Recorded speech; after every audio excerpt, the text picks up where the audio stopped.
CONAMIN 2024, Asociación Peruana de Hidrógeno, Ingemet, Clínica Cavani, Lavalier, Viceversa Consulting, presentan Tierra Adentro con Oscar Díaz.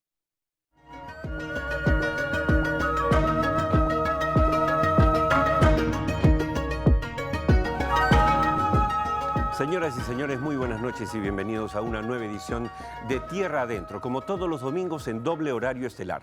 Recuerden que es el primer programa de las industrias extractivas, el primer programa económico empresarial de la televisión peruana en doble horario estelar. A las 7 y a las 9 de la noche, a través, por supuesto, del mejor canal de noticias de nuestro país, que es ATV+. Oscar Díaz les da la bienvenida y les agradece muchísimo el estar acompañándonos en esta ocasión, como lo han hecho en las 87 ediciones que lleva hasta hoy el programa. Les anuncio que el próximo año estaremos también con ustedes porque tenemos un compromiso con el sector y tenemos un compromiso con el país, con un país que nosotros queremos y que siempre hemos defendido a pesar de todos los problemas que hemos enfrentado. Hoy es un día triste, tenemos que empezar y decir que esto es un programa en el que vamos a llevar seguramente el duelo porque hace apenas unas horas, el día de ayer, pasó un hecho desastroso, un acto criminal que vamos a relatar a ustedes y que ha cobrado la vida de 9 peruanos, nada menos, y ha dejado mal heridos a otros 10. Para que ustedes entiendan de qué se trata, amigos de Tierra Adentro, permítanme leerles literalmente el comunicado que ha publicado la compañía minera Poderosa y que informa sobre estos hechos. Este es el comunicado de Minera Poderosa. Poderosa informa a la opinión pública que el sábado 2 de diciembre sufrimos un atentado criminal en nuestras labores mineras con la fatal consecuencia de 9 trabajadores de seguridad asesinados, 10 heridos de gravedad y 3 con heridas leves. Lamentamos la pérdida de nuestros colaboradores y hacemos llegar nuestras condolencias a sus familiares, quienes cuentan con todo nuestro apoyo y respaldo para afrontar este difícil momento. Estos trágicos sucesos no se dan de manera aislada, sino que responden a una espiral de deterioro de las condiciones de seguridad en la zona, consecuencia del crecimiento exponencial de la minería ilegal, ahora coludida con la criminalidad organizada que ha venido operando con la más total y absoluta impunidad, amparada en el manto de protección que le otorga el REINFO, Registro Integral de Formalización Minera. Con anterioridad, los ataques de las bandas criminales que incluyen a mineros ilegales han resultado en la muerte de otros 7 colaboradores. Adicionalmente, hemos registrado la voladura de 10 torres de alta tensión, destrucción de infraestructura, maquinarias y equipos de la empresa. Pedimos al Estado peruano a través del Ministerio del Interior, la Policía Nacional, el Ministerio Público y otras autoridades involucradas redoblen sus esfuerzos para combatir la criminalidad y minería ilegal que ha invadido Patás.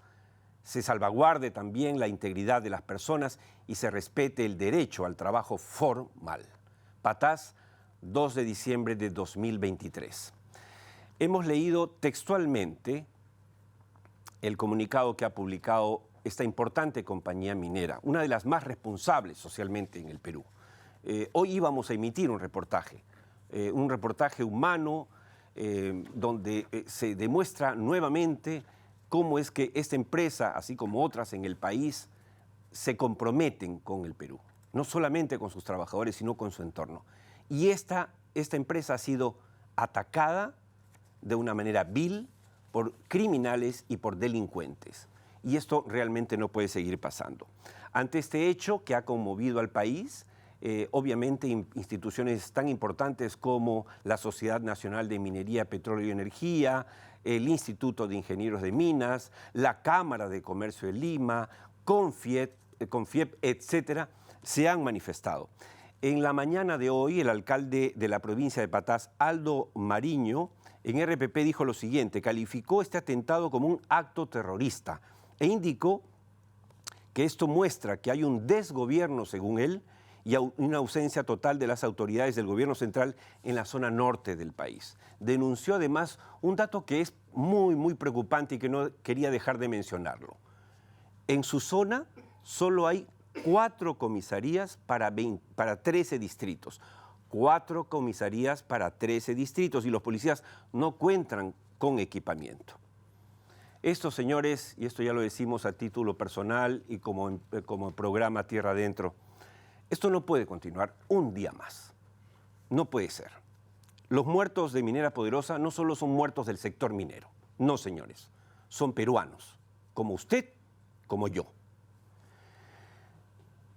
Y ellos querían, obviamente, una vida mejor. Por eso trabajaban en una empresa 100% formal, que paga todos sus impuestos, que paga canon, que da trabajo y todos los derechos laborales. Y por eso, en su comunicado, obviamente ha dicho, como corresponde, que dará todo su apoyo a los deudos. Imagínense ustedes. Vale la pena, entonces, empezando esta edición del programa, que es normalmente un programa propositivo, pero no podemos ignorar esta situación, estamos en vivo y en directo. Queremos dirigirnos a la presidenta Dina Boluarte y al primer ministro Alberto Otárola para decirles que la muerte de estos 9 hermanos peruanos no debe quedar impune. No debe ser una muerte, una sangre derramada en vano. Que hoy, señora presidente, señor primer ministro, empiece de una vez por todas el fin de la minería ilegal y criminal. Porque el reinfo, si es bien utilizado, es estupendo. Pero no puede ser de ninguna manera una licencia para matar. Y en eso se ha convertido en algunas partes del Perú. Y eso tiene que terminar ya. Acabamos de escuchar, viniendo al canal, al ministro de Defensa hablar de que van a analizar. No hay nada que analizar, ministro. Esto ya se sabía. Como lo dice el comunicado de Poderosa, ya hay 7 muertos. Estos son nuevos. Ya hay 7. Estos son nuevos y hay 10 que están graves, que pueden morir también. Entonces, esperamos sinceramente que esto cambie y, señora presidenta, señor primer ministro, el Perú entero exige una acción férrea y definida de parte de ustedes y esperamos que así sea y podamos informarlo muy pronto al país. Dicho esto, vamos a empezar el programa ahora sí con nuestro invitado central. Nuestra entrevista central es con Carlos Díez-Canseco. Carlos Díez-Canseco es gerente del Instituto de Ingenieros de Minas del Perú. Déjenme contarles algo sobre él. Es economista por la Universidad del Pacífico con estudios de posgrado en el London School of Economics and Political Science.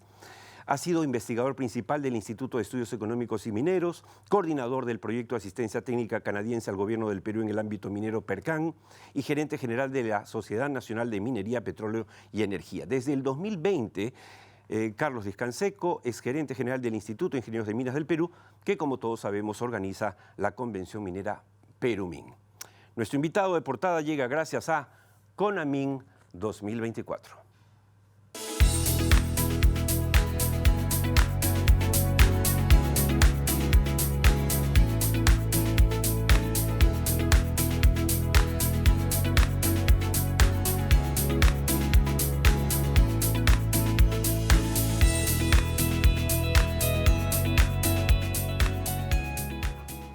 Bien, ya está con nosotros nuestro invitado, Carlos Díez-Canseco. Es un gusto para mí presentarlo en los estudios de Tierra Adentro. Lo conozco hace más de 10 años, el tiempo pasó volando, incluso hemos compartido trabajo conjunto organizando la presencia peruana en el PDAC o PDAC o el Prospector and Developers Association of Canada, que es el evento minero más grande del mundo, en el cual el Perú siempre brilla. Y me consta el trabajo eficiente y entusiasta que siempre ha desplegado Carlos. Buenas noches y bienvenido, Carlos. Buenas noches. Obviamente te tengo que dar primero la alternativa para que hagas un comentario sobre lo que acaba de pasar. Muchas gracias, Oscar. Efectivamente, creo que esto que ha acontecido en Patás nos concerna a todos los peruanos, porque no solamente es la minería, no solamente es Minera Poderosa, es al sector formal al que están atacando vilmente estas bandas organizadas y no podemos aceptarlo de ninguna manera. Creo que, como bien has dicho en las palabras previas, hay que hacer acciones inmediatas porque no es una cosa nueva. Esto se veía venir y no se han tomado las medidas del caso. Creo que al gobierno le falta capacidad de reacción con respecto a estos temas y son fundamentales, porque si seguimos con estos niveles de inseguridad, tampoco vamos a conseguir que venga la inversión. Totalmente de acuerdo. Son cosas fundamentales a las cuales tenemos que atacar de raíz, porque esto, como bien ha dicho el alcalde del Patás, es muy parecido al terrorismo. Están volando torres, están mandando gente de la manera más cruel que uno puede imaginar. O sea, no es algo casual, es una muerte cruel de estos trabajadores y creo que eso es inaceptable como sociedad. No podemos ir adelante si no arreglamos este tipo de problemas pronto, de inmediato. Totalmente de acuerdo, Carlos. Ok, empezando con nuestros temas, porque el Perú tiene que seguir avanzando. Panamá, una noticia muy importante ha sucedido hace pocos días. La hemos ido comentando con José González, que está de visita en el Perú, quien siempre nos pone al día en nuestro segmento desde Wall Street. Vamos a conversar con él más adelante. Panamá, después de 3 o 4 semanas de protestas violentas, ha terminado por proscribir la minería. No solamente cerrar una de las mineras más grandes del mundo, que representaba el 4% de su PBI, casi el 2% de sus ingresos fiscales, casi el 70% de sus exportaciones. Es un suicidio que yo no entiendo los panameños en qué estaban pensando. Pero bueno, esto crea condiciones favorables finalmente al Perú para que el Perú nuevamente tenga la oportunidad de producir más y vender más. Fíjate, el tema concreto de Panamá es un tema muy específico y no soy experto en la materia, mal podría profundizar en él, pero yo creo que es algo que en el Perú no se da. O sea, el tipo de relación que se viene dando entre las empresas mineras y el Estado peruano se basa en estándares internacionales y en términos muy competitivos. Entonces, cuando hablamos del Perú en general y la relación de las empresas con el Estado peruano, son relaciones más bien estables y de largo plazo, comprometidas con inversiones que van a durar, pues algunas hasta Southern en este momento va a tener casi 80 años trabajando en el Perú y se va a ir para 100 años seguramente, y todo el resto de empresas también, porque para sacar una empresa adelante necesitas bases sólidas y eso es sumamente importante. Entonces hay que tener eso en consideración y bueno, si no se va a producir cobre en Panamá, seguramente se va a producir en otras partes del mundo, porque la necesidad de cobre ahora es enorme. Nosotros tenemos un enorme potencial de cobre. Somos el 10% de la producción de cobre del mundo. Y si sumamos Chile, somos el 40% de la producción de cobre del mundo. Acá hay importantes yacimientos de cobre y el cambio de la matriz energética como consecuencia del tema del cambio climático requiere de cobre como un metal estratégico para poder ir al tema de las energías limpias, que son los fundamentos del cambio de la matriz energética. Eso en parte además explica el éxito rotundo del último Perumín y que seguramente permitirá que Conamin 2024, este año, el año que viene, en junio, en Trujillo también lo sea.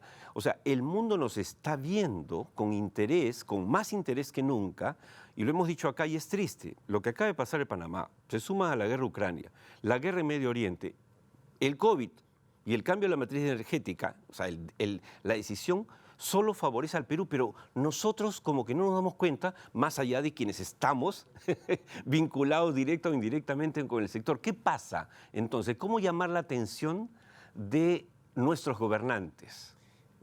Permíteme decirte, Oscar, que no es desde este Perumín, sino desde hace ya 2 Perumines por lo menos que venimos hablando del tema. Y en el Perumín pasado, un representante de Wood Mackenzie comentó el tema del cambio de la matriz energética y antes de comenzar su exposición, que fue la primera exposición del Perumín 35, él dijo, díganle esto a sus gobernantes, el mundo requiere cobre. Y la frase de él fue muy directa, dijo, miren, con el tema del cambio climático morimos todos, si es que eso no se arregla. Morimos los europeos, morimos los americanos, los africanos, los chinos, todos nos vamos, si es que esto no se arregla. Y para arreglar esto es necesario cambiar la matriz energética, de los energéticos carbonizados o fósiles a los energéticos limpios.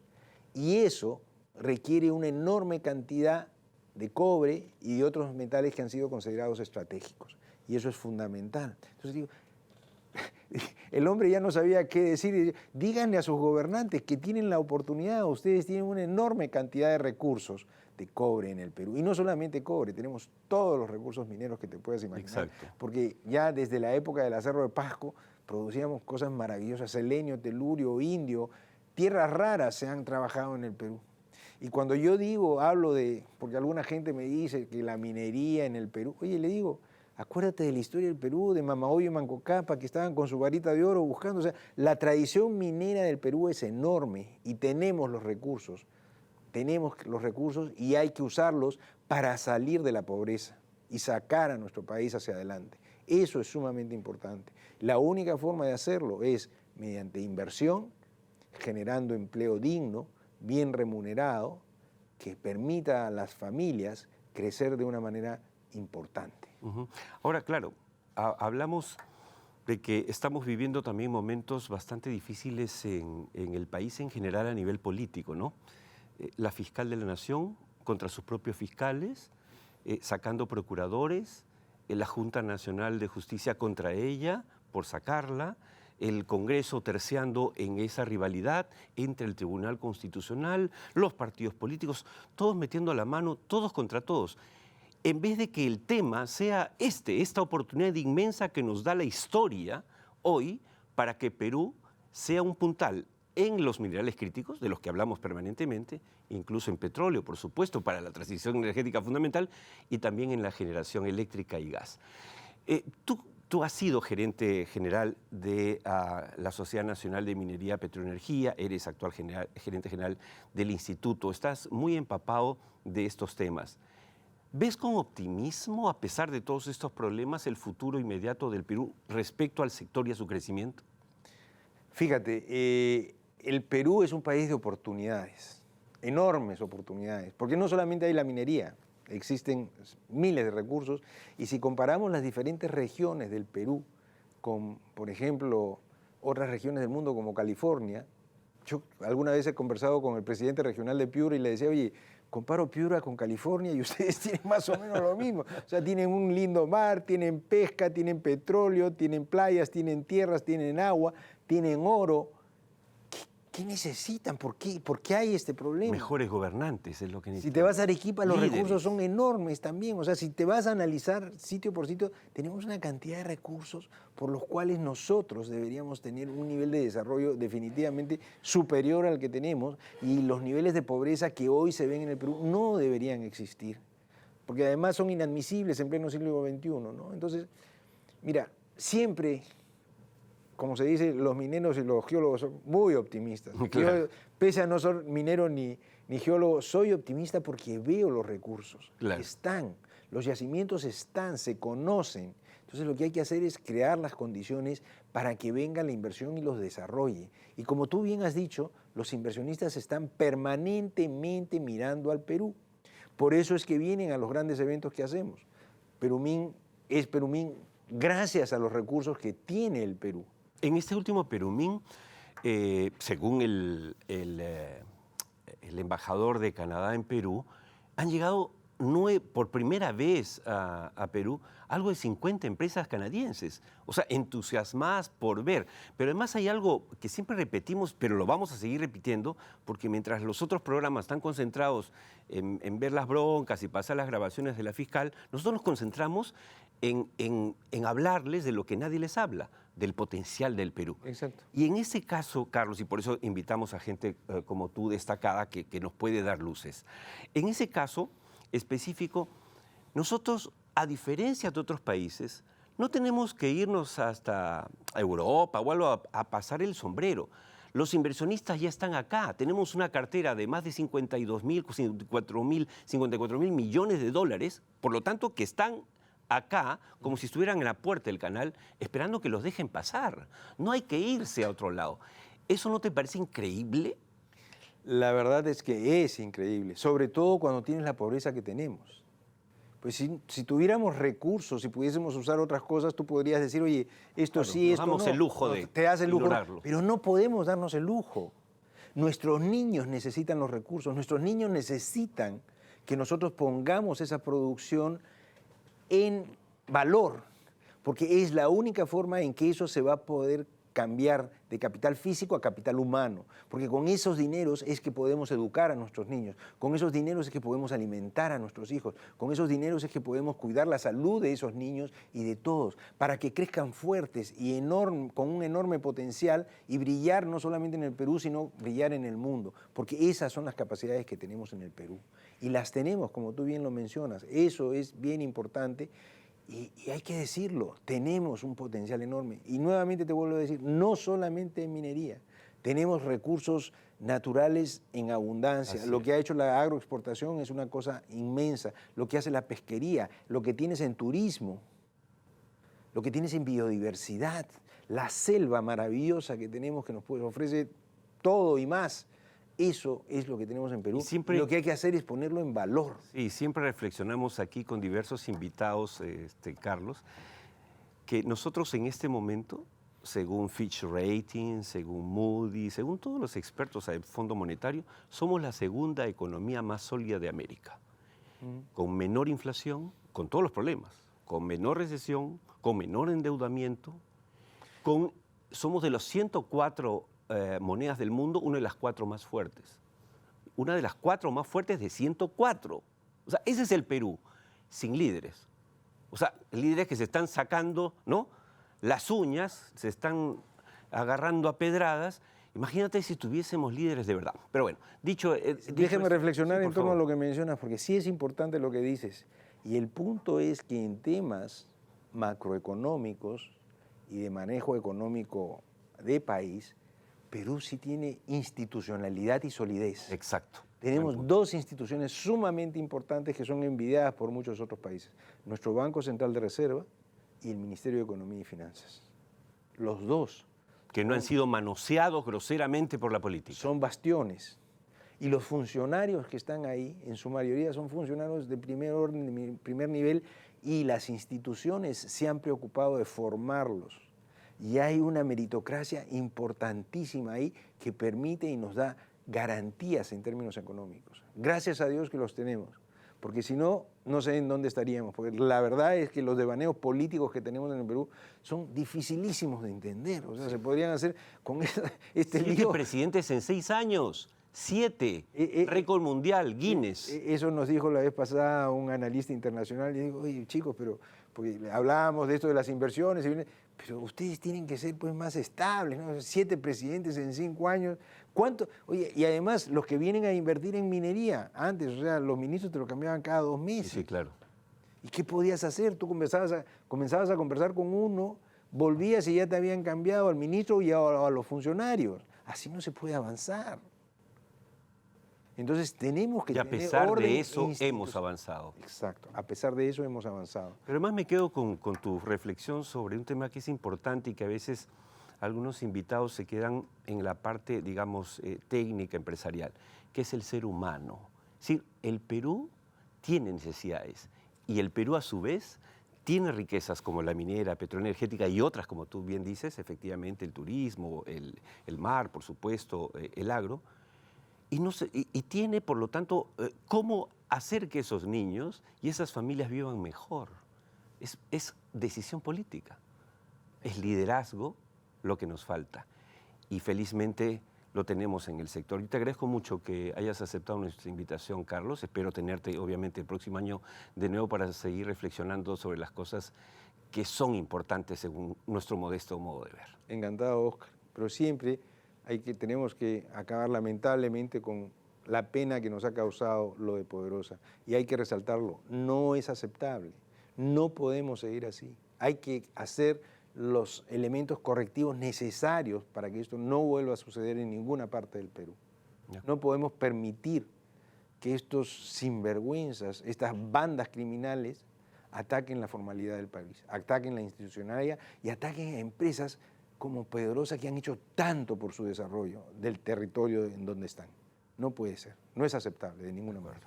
Con esa reflexión les decimos gracias a nuestro primer invitado, el invitado de portada, Carlos Díez Canseco, gerente general del Instituto de Ingenieros de Minas del Perú, ente de mucha trascendencia en la historia empresarial peruana y además los organizadores del famoso Perumín, que es además la Convención Minera. Nos vamos a la primera pausa, pero tenemos mucho más para ustedes, por supuesto. Estamos tratando además, ya hemos hablado con el ministro Oscar Vera, el ministro de Energía y Minas, que está viajando a Trujillo y esperamos poder conectarnos telefónicamente con él para que nos diga qué se viene respecto al caso Minera Poderosa, que ha cobrado la vida de 9 peruanos que nunca merecieron tal fin. Volvemos después de la pausa.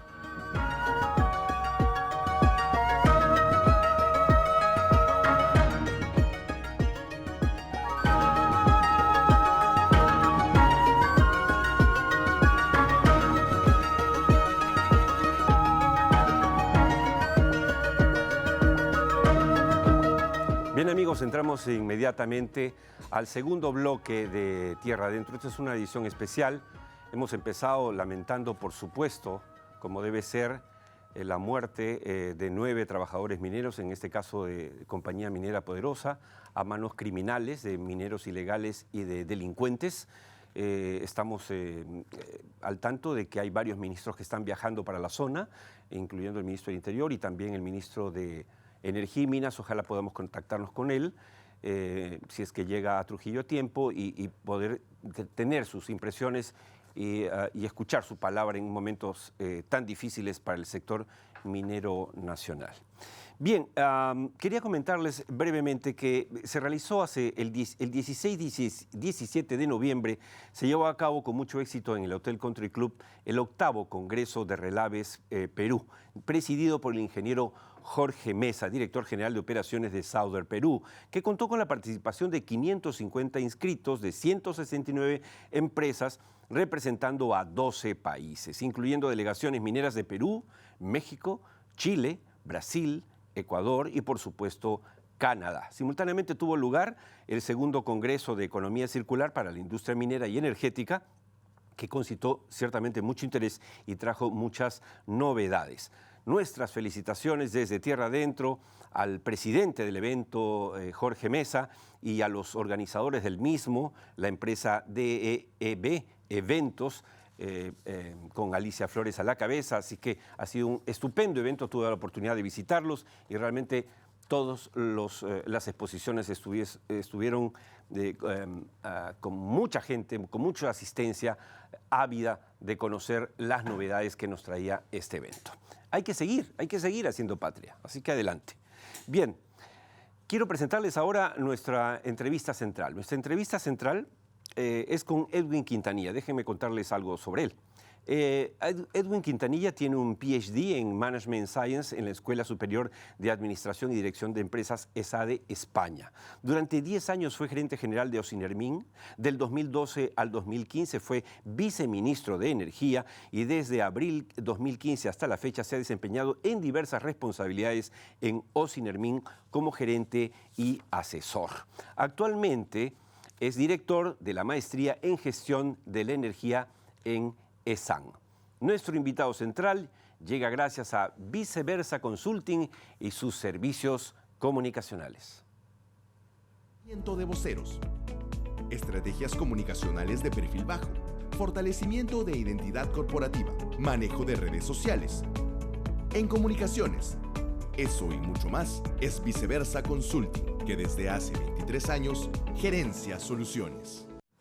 Bien, ya está con nosotros nuestro segundo invitado de la noche, Edwin Quintanilla, quien también tengo el gusto de conocer hace más de 10 años, ya son como 15, cuando él era viceministro de Energía. Muy activo y muy exitoso, por cierto. Buenas noches y bienvenido nuevamente, Edwin. Buenas noches, Oscar. Un gusto estar nuevamente con ustedes.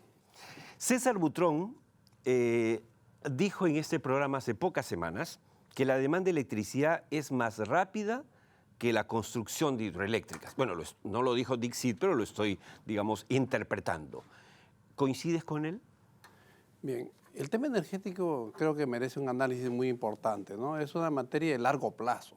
Uno no resuelve la energía en coyuntura. Entonces, cuando uno tiene que proyectar, y creo que eso nos corresponde como país, es ver este futuro, ¿no? O sea, el pasado uno puede juzgarlo de diversas formas. Creo que acá nos interesa, por el énfasis del programa, ver qué viene, cómo adelantarnos a esos problemas. Si queremos, las últimas hidroeléctricas importantes en este país, que fueron Chac y Cerro del Águila, tomaron 7 años. Es decir, si hoy día decidiéramos hacer una nueva hidroeléctrica, nos tomaría 8, porque el año de, digamos, subastas en adición.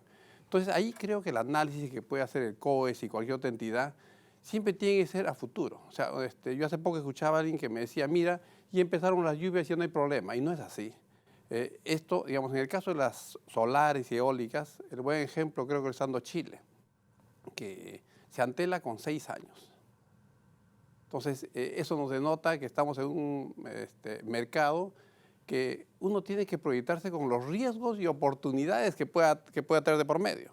Quizás eso sería el eje central. La diferencia con Chile es que Chile no tiene la riqueza hídrica que tenemos nosotros para efectos de hidroeléctricas, entonces casi se ha visto obligado a irse por las eólicas. En cambio, nosotros como que nos hemos ayornado, no pasa nada, pero ahorita el cambio climático, la falta de lluvia nos está pateando, ¿no es cierto? Claro, nosotros tenemos como un 55% de producción hidroeléctrica y un 5% de eólica y solar, ¿no? Con tal 60% y el resto es gas natural. Entonces, ¿qué significa esto? A mí me gusta llamar bendiciones, ¿no? Más que recursos. Son bendiciones que tiene el Perú en lo que refiere a recursos hidroeléctricos. También tiene buenos recursos eólicos y solares, ¿eh? Cierto. Y en adición a esto, yo creo que principalmente el cobre. Ahora, es inexorable, tú eres un experto en esto, Edwin, ¿es inexorable el aumento del precio de la electricidad para las generadoras? ¿Eso nos puede quitar competitividad? Bueno, creo que la variable que tú expresas es central, ¿no? La competitividad. Y en realidad en toda política energética existen 3 conceptos: competitividad, seguridad y sostenibilidad. Nunca podemos ser buenos en los 3, es como el bueno, bonito, barato, ¿no? Ese es imposible. Pero sin embargo uno tiene que situarse, creo yo, con un énfasis mayor en competitividad, respetando el medio ambiente, por supuesto, y también el tema de seguridad. El mundo en los últimos 2 años ha puesto mucho énfasis en temas de seguridad energética. Nos hemos olvidado un poquito de la competitividad.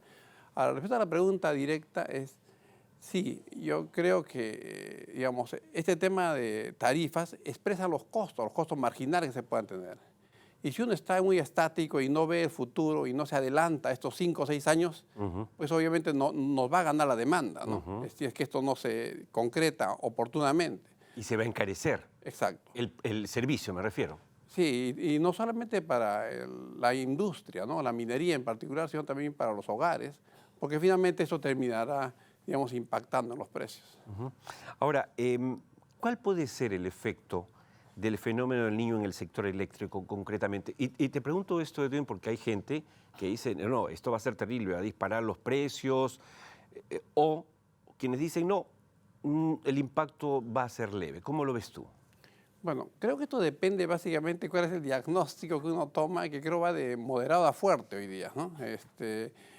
Yo creo que, a ver, hay un detalle que es importante. El Perú tiene recursos para afrontar una sequía, ¿ya? O un problema en alguna fuente de energía. Nuestras principales fuentes son las hidroeléctricas y el gas. O sea, el Perú tiene recursos para afrontar eso, pero claro, dentro de ciertos límites, ¿no? Por ejemplo, si el gas natural nos faltara en un momento, también se puede abastecer con generación térmica. El problema no es seguridad energética, el problema es competitividad. O sea, al no haber tenido y adelantado obras hidroeléctricas o solares y eólicas, que también hay que buscarlas, viene como consecuencia un problema básicamente de precios más que de seguridad. O sea, el energético, salvo que una crisis mayor, digamos, la energía no va a faltar.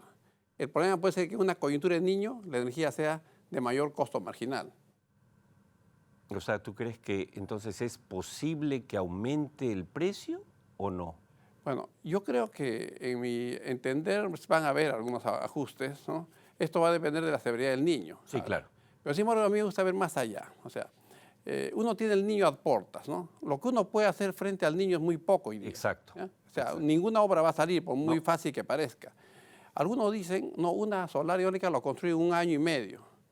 Y esto yo creo que, bueno, posiblemente construirlo, pero si es que tiene listo, ya hecha la subasta, toda la permisología, todo lo necesario de ingeniería suficiente para hacer el proyecto. Claro. Y por otro lado también que sea competitivo, porque yo no... Y que tienes el comprador, como Exacto. el caso de Punta Lomitas, caso exitoso del parque eólico en Ocucaje, que ya está en funcionamiento, que lo ha hecho Engie y que ya le da toda la energía a Quellaveco. Claro. Pero eso es un caso, pues, que no se ha hecho, se habrá construido en 1 año y medio, 2, pero ha tomado más tiempo. Y más negociarlo y todo el resto.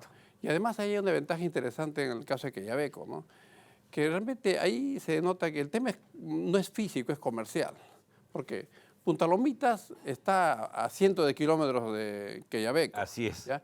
Pero, ¿qué se ha buscado? Un punto de ubicación, un punto de producción eficiente para entregar energía, ¿cierto?, al sistema interconectado, y lo retira a algunos kilómetros debajo Quellaveco, ¿no? Entonces, y Quellaveco, ¿qué otorga? Lo que llaman el PPA, ¿no? El contrato de compraventa de energía, que es fundamental para que esta obra se concrete. Ahora, si esto mismo se quisiera hacer en otros proyectos, como está sucediendo en Europa y en Estados Unidos, pues ahí se tiene que modificar, en esto hay una comisión que está trabajando para modificar el marco normativo, pero quizás el problema es que nos estamos tomando demasiado tiempo, ¿no? Esto implica, como digo, a mi entender ya estamos tarde para muchos proyectos. O sea, ya se nos pasó el tiempo y creo que en esto en un momento se hablaba de sobreoferta de energía. Sí. Nunca hubo sobreoferta. Sí. Lo que pasa es que, claro, si veo en este instante y empieza a llover muchísimo, puedo decir que hay sobreoferta. Pero eso también igualmente es una coyuntura.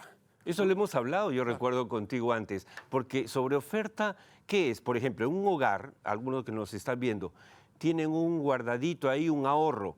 ¿Eso es que sobre ganancias? No, es un ahorro porque la gente se enferma, la gente se accidenta, las casas se inundan y en el caso del país, esa sobreoferta no es tal, porque el Perú además ha seguido creciendo, ¿o no? Claro.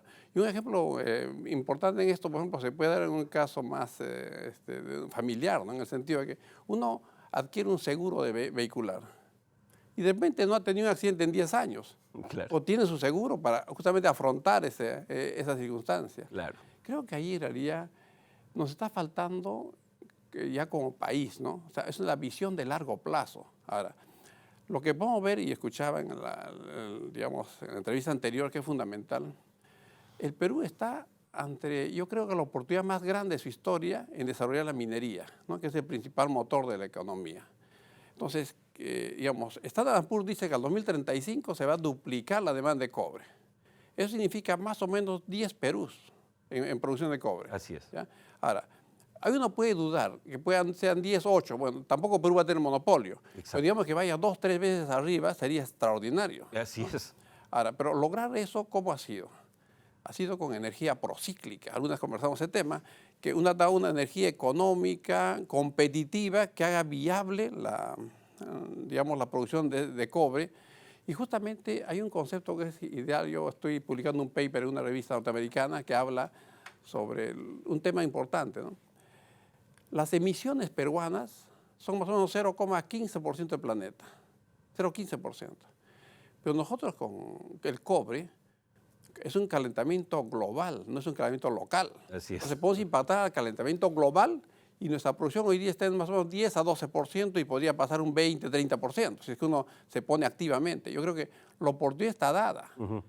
Yo no recuerdo otra oportunidad tan grande como esta dada en el Perú, y si esa se pasa, no la vas a tener. Exacto. El Congo está yendo muy rápidamente, de una manera extraordinaria, y creo que nosotros tenemos, pues, bueno, ahí hay 3 actores grandes, ¿no? Chile, Perú y Congo. Y los 3 son la OPEP del cobre, ¿no? Porque entre los 3 pueden llegar a un 50% fácilmente.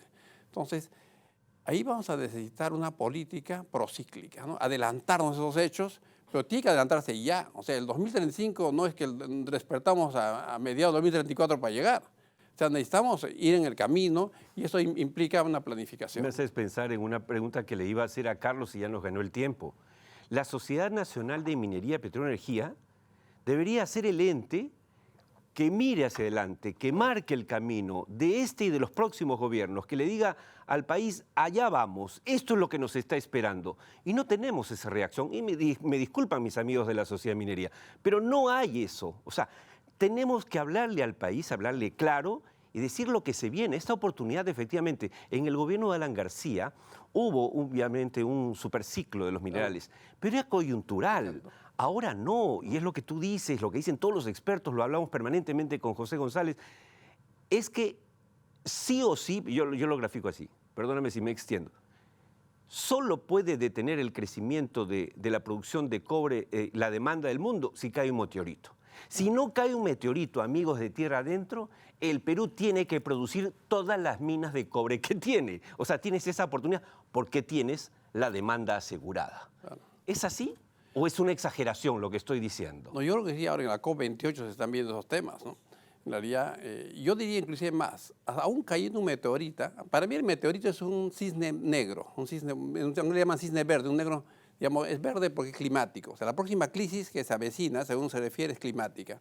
Si hay una crisis climática, que sería el meteorito, necesitamos más cobre, porque se aceleran los planes de expansión. De transición energética. Ahora, ahí es importante un concepto que justo con Carlos Díaz-Canseco nosotros tuvimos una comisión hace más de 10 años, ¿no? Y otros expertos del sector se unieron y concluimos en una definición importante, ¿no? El país necesitaba una agencia de planificación minero-energética, ¿de acuerdo? Y esa agencia se puede diseñar de varias formas, hay que dar institucionalidad, porque, digamos, lo que no es viable, creo yo, es que cada cambio de gobierno, y peor, de ministro, impliquen nuevos rumbos. Y el país no se tiene que mover. Yo insisto en un detalle que a mí me parece central, ¿no? El que debe tener una política energética es el país, no un gobierno ni un ministro siquiera. Exacto. Entonces, o sea, ver el 2035 y no solo el 35, el 50, que es un momento definitivo en el escenario de cero emisiones, ¿no? Y creo que ahí viene justamente en la evaluación, que si me permites ahí un minuto, Sí. en la evaluación que... Ya estamos me dice que ya estamos terminando el tiempo, pero por favor culmina. Sí, con eso termina. Hay una evaluación que hizo el Foro Económico Mundial, ¿no? Y en realidad ahí es fundamental un aspecto. En política energética, hoy día el Perú está en la posición 13 entre 120 países, lo cual es una superposición, estamos casi en el decil superior. Buenísimo. Ahora, sin embargo, en otro aspecto que se llama las dimensiones habilitadoras de la transición energética, estamos en la posición 96. Y el mix, digamos, nos lleva a media tabla, posición 53. ¿De acuerdo? Entonces, o sea, en política andamos bien, en dimensiones habilitadoras mal. ¿Y qué son las dimensiones habilitadoras, no? Implica el contexto social y político, ¿no?, en el que no vamos bien. Y por ejemplo, ahí se habla mucho de calidad educativa, de eficiencia y infraestructura de transportes y la escasa innovación empresarial. Creo que ese informe de repente puede ser motivo de verlo específicamente en un reporte, porque es un benchmarking global y uno se puede comparar, porque a veces uno puede decir estoy bien o estoy mal, ¿no es cierto? Y claro, puede ser muy cualitativo el decirlo. Claro. Entonces, estas cosas hay que medirlas y el Foro Económico Mundial las ha medido, tiene, digamos, información y base de datos en el que uno puede decir, bueno, pues, cuánto de fiebre uno tiene, en todo caso, medirse en su momento y a partir de eso tomar decisiones. ¿Y dónde tienes tus variables críticas? Por ejemplo, la educación, ¿no? La calidad educativa es bajísima. Bueno, yo estoy en el mundo educativo. Sí, sí, claro. Y yo veo ahí que en realidad pues sí necesitamos, ¿no? En ESAN tenemos un prestage en Europa y llevamos a nuestra gente a ver las innovaciones. Como yo digo, hay que ver la película antes. ¿Qué está pasando? Y cuáles son las fortalezas y cuáles son también las debilidades frente a estos problemas que vamos a hacer. A veces podemos entrar a soluciones que no nos convienen para nada, ¿no? O sea, eso hay que verlo en cada caso y, como decía, en las tres bendiciones, ¿no?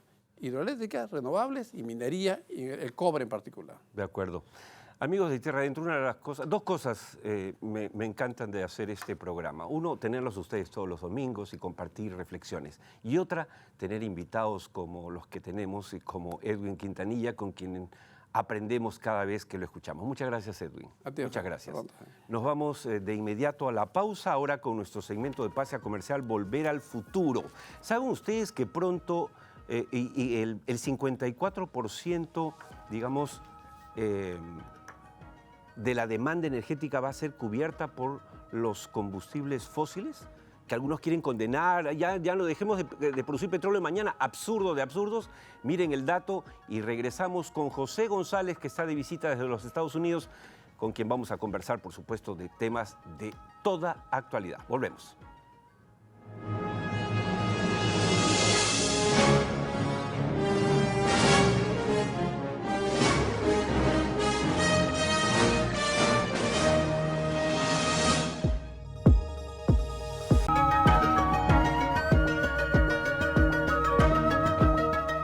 Amigos, de inmediato entramos al tercer bloque de Tierra Adentro y tenemos, por supuesto, la entrevista del cierre que llega gracias a Lavalier.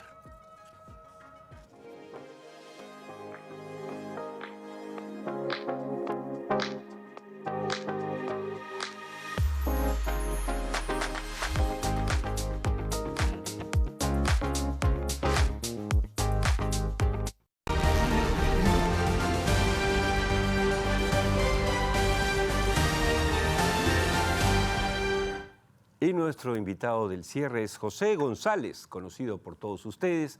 Está 2 años ya en Tierra Adentro, todo el tiempo de existencia del programa, siempre conectado con nosotros desde los Estados Unidos para analizar el sector minero, petrolero, energético y económico mundial.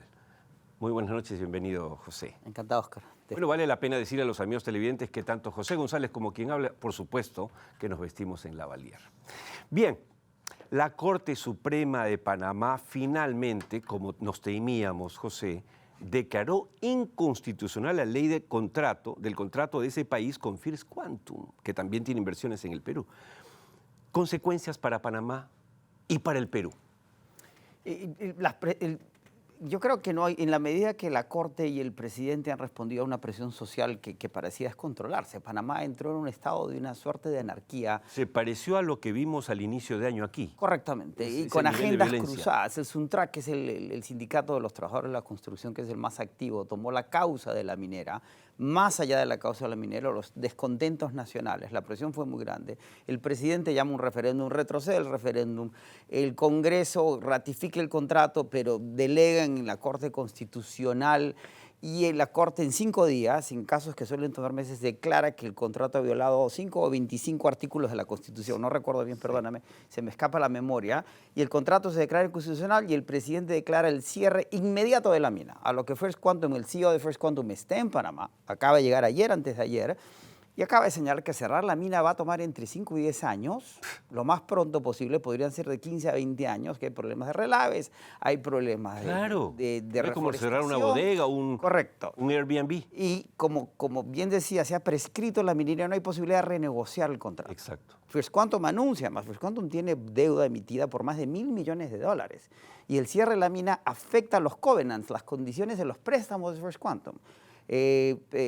Minera Panamá es casi el 46% del ingreso de First Quantum, que fueron como $2.000 millones el año pasado. La compañía entró en un problema. Wow. Y si hubieran adquirido los derechos del Río Tinto en la granja en el Perú, podrían no tener el financiamiento para explotarlos. Claro. Sin embargo, ha habido una oferta por comprar First Quantum no solicitada. Hay soluciones y las dinámicas se van a recuperar. Para Panamá, sin embargo, como lo señalabas en un segmento anterior, es dramático y todavía no hay una conciencia muy clara entre los panameños de lo que va a implicar 76% de las exportaciones, 5% del Producto Interno Bruto, 2% del ingreso fiscal en términos de PBI. ¿Sí? En un país que está con crisis. Tiene un déficit fiscal del 5%. Ajá. ¿Sí?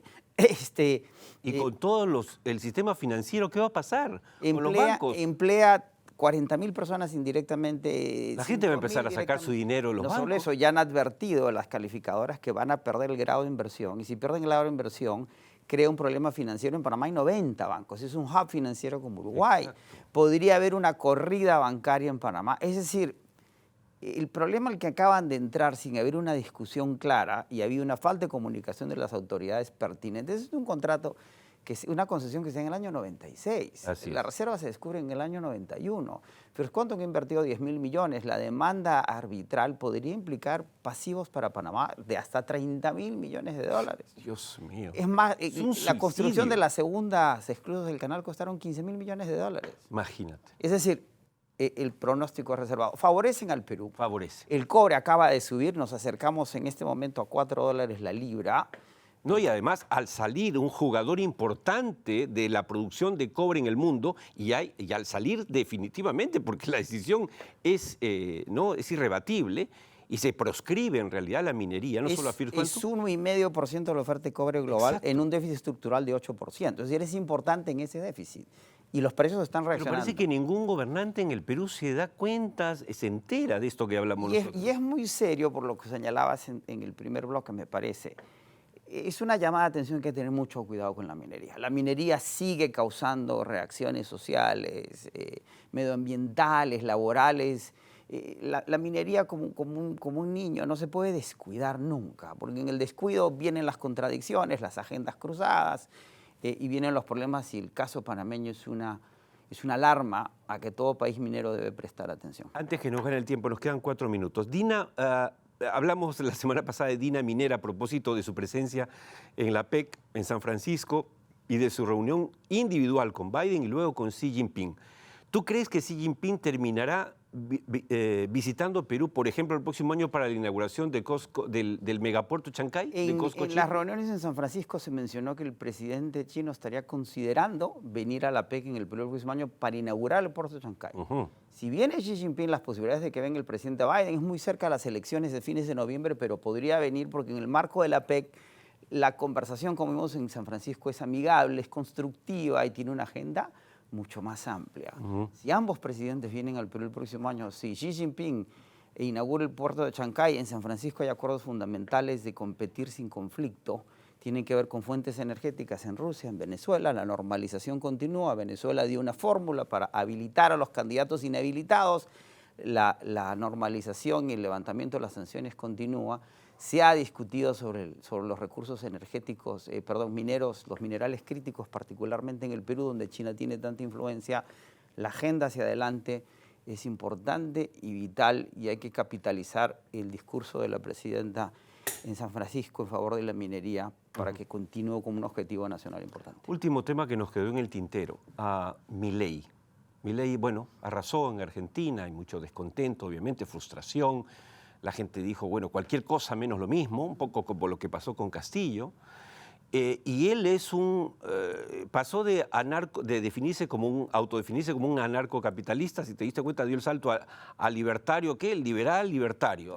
Bueno, que no sé qué cosa es eso. Pero bueno, ¿crees que pueda tener éxito con las propuestas que hizo? ¿Crees que las va a cumplir? La mayor parte de su gabinete viene de las filas del macrismo. Macri es el poder detrás del trono. Milei acaba de estar en los Estados Unidos. Se reunió con el rabino en Brooklyn, que había prometido visitar. El Fondo Monetario no lo recibió porque es muy delicado negociar términos de pago de la deuda con un gobierno que entra, que ha tenido expresiones de que va a dolarizar el país, de que va a cerrar el Banco Central, que impedirían que se pague la deuda externa.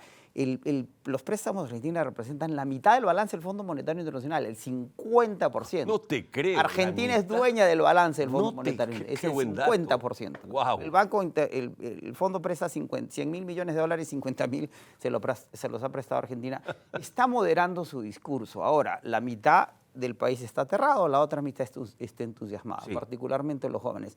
No nos queda claro cómo agarró Milei. Los pesimistas dicen que va a ser como Trump, los optimistas dicen que va a crear un país ideal.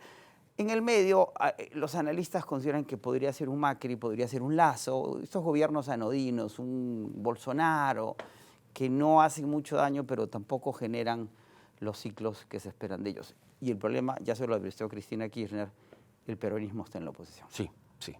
Y ellos sí mueven sindicatos. Alguien me recordaba que de los últimos 4 presidentes que no eran peronistas, 3 tuvieron que renunciar. Correcto. Excepto Macri. Y el peronismo, o sea, eso dice algo, ¿no? El peronismo en la oposición es feroz. Y Milei no tiene bancada, depende de la bancada. No, y si te cierras 8 ministerios y los vas a mandar a la calle, yo no veo, no sé si ustedes, amigos, yo no me imagino a los argentinos diciendo, bueno, si el presidente Milei dice que me vaya a la calle y no tenga trabajo, no hay problema, todo será por Argentina. Dudo sinceramente, pero bueno. Y en la medida que las expectativas son extraordinarias, la decepción puede ser extraordinaria a su vez.